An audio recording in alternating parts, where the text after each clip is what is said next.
This is our chicken coop, flower garden, and then the quail in the back.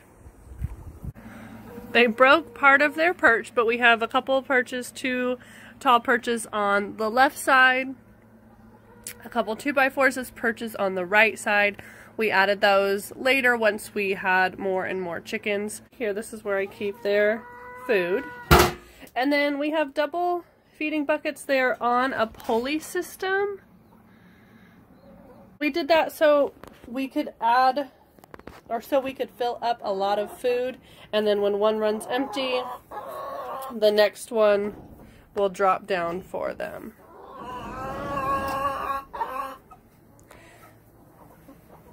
This is another can of food. This is their scratch grains in here. This bin is actually where I keep my worms.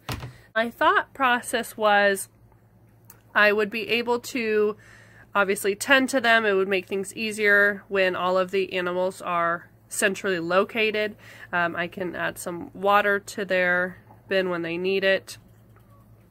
And then, of course, to be able to give them scraps from the garden, which is right next door, flowers, and things like that. My other thought is that being in the chicken coop during the winter, they will be protected from the cold, and of course during the summer they are out of any direct sun. And then our nest boxes. And then this is their chicken run out here. Waterers on a float.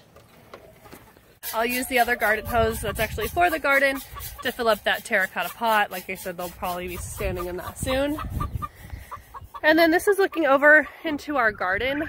I use this garden fence to help grow some of my tomatoes as kind of a built-in trellis.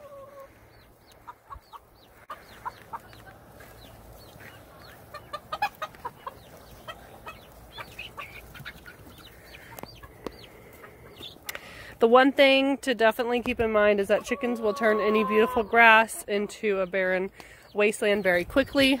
I'm actually hoping to maybe utilize them in this pen to do just that, to get rid of all of this grass that decided to grow instead of my flowers. Look, there she is, enjoying her water, cooling her little feeties off.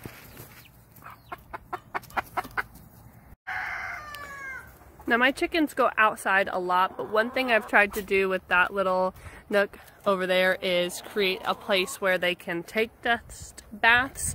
Periodically I will empty out our fire pits and barbecue pits and add them some wood ash. Chickens absolutely love to take dust baths in wood ash, where we've had old bonfires out in the yard. They will find them even if grass has already grown over those areas, and they will create little holes out in the pastures for themselves and take dust baths in it. So I try to keep that full. It's obviously not now, but I have some ash I can add there for them.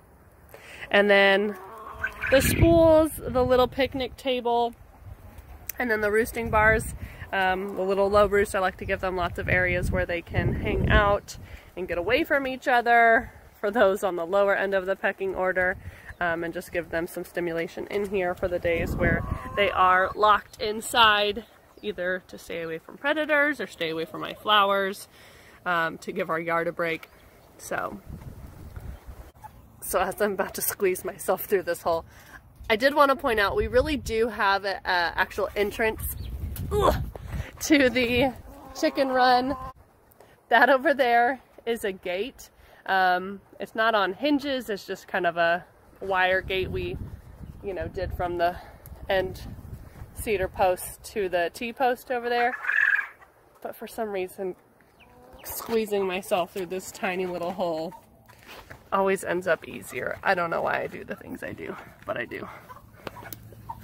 The other nice thing about having your chicken coop right next to your garden is that when you come out to pick a beautiful red tomato and you stick your hand right through it and it's disgusting, you can do this and the chickens love you for it. So having the garden right next to the chicken coop, I think, is just an absolute must. I think it's so convenient.